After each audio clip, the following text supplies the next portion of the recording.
In this video, we're going to break the forehand drive into 4 different phases. The first phase of the forehand drive is the backswing. The second phase is the foreswing. And the third phase is the contact phase. The fourth is the follow-through.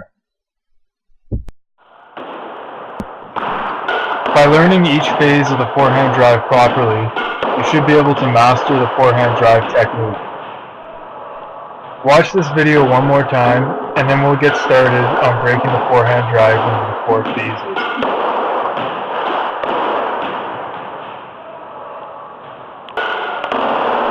The first phase of the forehand drive is the backswing.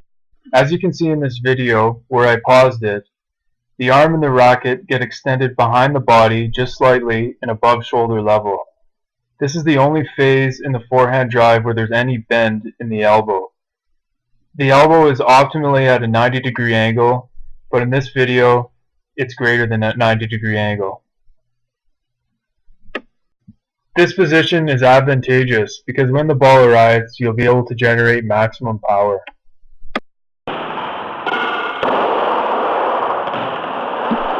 The next component is the foreswing.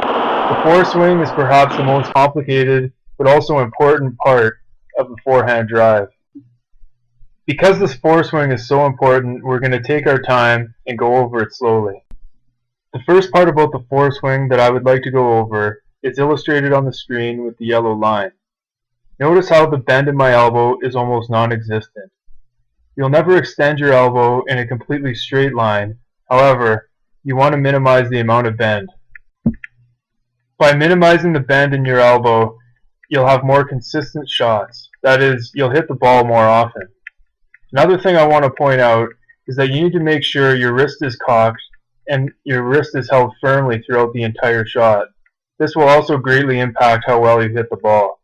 I've gone over how to cock your wrist in an introduction video about holding the racket properly. If you need to review this, please see that video. The next part of the foreswing that I'd like to go over is the lunge. As shown by the yellow line on the screen, my forward-facing leg, or my leg that's facing the back wall where I'm going to hit the ball, is lunging forward. My weight is slowly starting to shift onto that leg.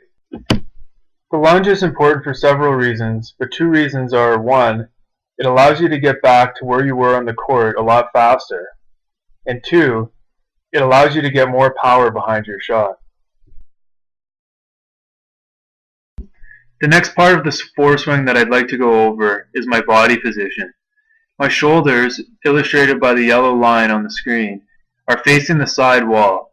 My shoulders are also pointed towards the direction that I'd like to hit the ball. The number of things to remember about the foreswing are starting to add up, but remember, even professional squash players have to work on these things. Perfection may never be achieved, but it's always important to remember proper position, and when something goes wrong, you can analyze yourself. The last part of the foreswing that I want to point out is just to remind you to keep your eyes on the ball. Notice that my eyes are fixated on the ball during the foreswing. You want to keep your eyes fixated on the ball throughout the entire shot. However, this is just a reminder that the foreswing is no exception.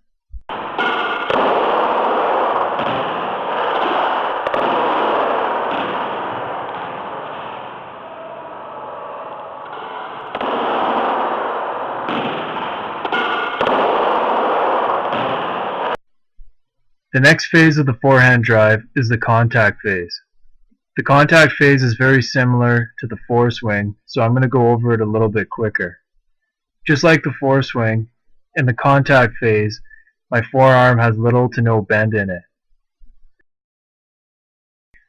My weight also continues to shift forward on my forward-facing leg. This allows me to get optimal power behind my shot and get back to my original position faster. Although I'm starting to turn just a little bit, my left shoulder is still pointing towards the direction that I want to shoot. My chest is also facing the side wall. The contact phase is basically a continuation of the foreswing, except you're going to hit the ball at the very end. When you hit the ball, it's extremely important to make sure that the racket is angled properly. It's impossible to see the racket in this photo because the frame rate on the camera wasn't fast enough to record it. However, I included a photo to show you the optimal angle of the racket. The angle of the racket is extremely important. In this photo, you can see that the angle of the racket is pointing upwards if you can imagine the swing going from the left to the right. During the forward drive, this is the ideal angle that you want your racket to be at. Your angle ultimately depends on where you want the ball to be positioned, but you don't want the angle to be any shallower than this. As you can see by the arrow on the screen, this angle of the racket should allow my ball to travel in an upwards direction. Any shallower and the ball may hit beneath the out of bounds line at the back of the court, also known as the tin.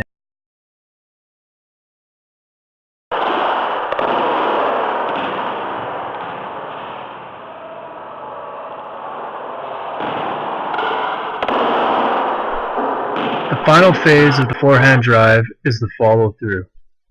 The follow-through is very simple, but it shouldn't be taken for granted. All the follow-through is continuing your swing after you hit the ball. You want to point in the direction that you want the ball to go. Stopping short can cause your ball to go out of bounds or just simply not go where you want it to go. By performing the follow-through, you'll increase your accuracy and score more points.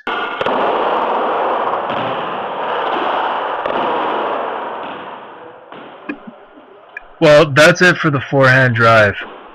As you can see as you watch my videos, I've got a lot of work to do.